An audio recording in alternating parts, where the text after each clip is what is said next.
Сегодняшняя наша героиня, можно так сказать, самая вкусная, которая занимается кулинарией. В студии у нас Алтынай. Алтынай, расскажите о себе и как вам пришла идея вкусного бизнеса?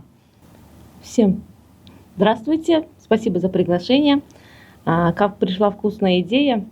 Я не думала, что нужно пройти такой долгий путь для того, чтобы стать кондитером. Хотя эти задатки у меня были уже в детстве. Я вспомнила одно время, как я продавала торты в 12 лет и делала торты и продавала в городскую больницу. У меня мама там работала. Потом, когда какие торты вы делали?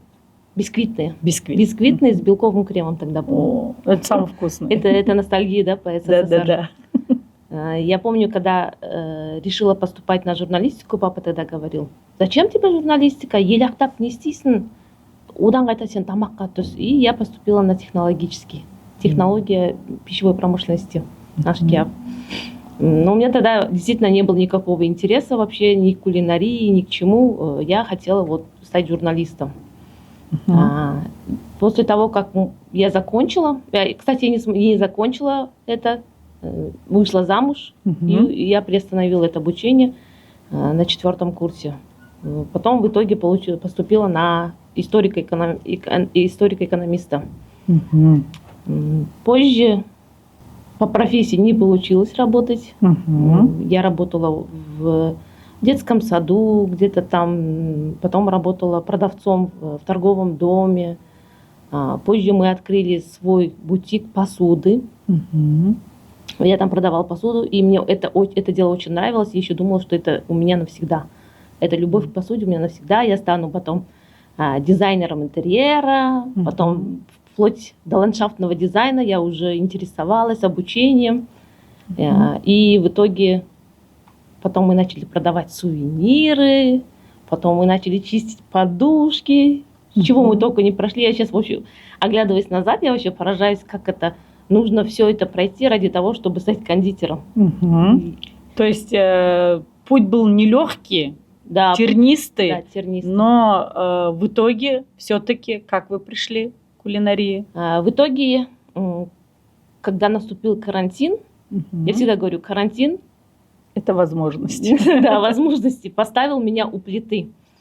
Потому что у меня были кредиты, какие-то свои обязательства, и мне нужно было это все оплачивать. И мы с дочерью как раз были на кухне, она говорит: мам, давай, слушай, мы же, может, испекем торты или самсушки и будем продавать. Инстаграм-то у нас работает, потому что до этого у нас был Инстаграм кулинарная студия «Империя вкуса». Она открывалась у нас в 2016 году, и мы приглашали несколько мастеров, там, кондитеров, которые обучали в нашем регионе наших поваров. Это были такие краткие МК на 1 день, на 2 дня, такие, интенсив. И мы эту студию у нас проработала где-то 2-3 месяца, и мы о ней как-то забыли. И вот вспомнили во время карантина. И карантин многих заставил переобуться. Да, переобуться. Вот мы стали тоже у плиты, начали готовить тортики. Первым делом я пекла свои самсушки от Алтушки. Я говорю, наши самсушки уже стали брендом. Самсушки от Алтушки, я всегда их называю. Вот с этого и началось. Самсушек от Алтушек. Да, самсушки от Алтушки. Потом мы принесли на рынок такой невероятно вкусный десерт. Он Милка называется. Многие помнят нас именно по Милке. Даже я знаю, что по городу шли слухи, что мы поднялись из-за Милки только. Ну, это классно. Что мы, это вот как ассоциации, да, вот Милка и Империя вкуса. Милка и Империя вкуса. Десерт был невероятно очень вкусный, он понравился очень многим, и мы с дочерью продолжали. Я еще мужу говорю: слушай, все-таки, наверное, мы откроем кондитерскую, потому что смотри, какие продажи. Самсы мы столько продали. Это был такой азарт, некий азарт.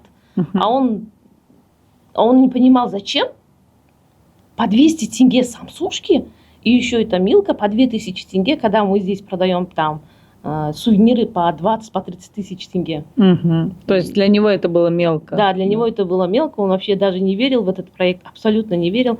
И помню даже на кухне, он говорит, мы обедать будем нормально. У нас всегда формочки, крем, вот это вот все. Как утром все начиналось, я потом говорю, слушай, может нам все-таки снять где-то помещение и там работать, а здесь как положено обедать, ужинать, да, завтракать. Он говорит, не знаю, я абсолютно не верю в ваш проект, это самсушки по 200 тенге и Милка по 2000 тенге, это я не знаю. Сейчас он удивляется, потому что он стал частью этого бизнеса. Он говорит, надо же было 200 тенге самсушка и 2000 Милка, до такого уровня нас довело. Сейчас сколько у вас продукции производите, получается, сколько видов? 168 последний раз, когда я считала, у нас 168 168 наименований. Милка и самсушка у нас сохраняется всегда. Это бренд. Это бренд. Это наше лицо. Супер, классно.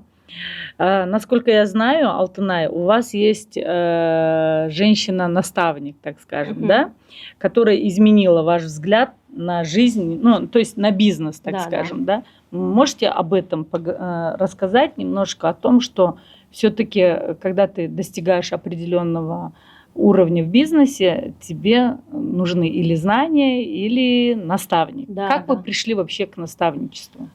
Был такой случай у нас в компании, не в компании, а в кондитерской, что у меня с командой ушло 5 человек. Это очень меня прям вот вздернуло. И я начала действительно понимать, что я выгораю. И в какой-то момент вот сидела в Инстаграме, смотрела, а Майгарину Гульбану я узнала по ее нашумевшему посту.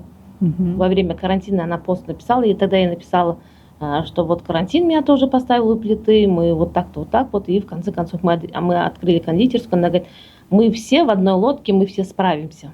Я помню, что эти слова прям для меня как девиз прозвучали.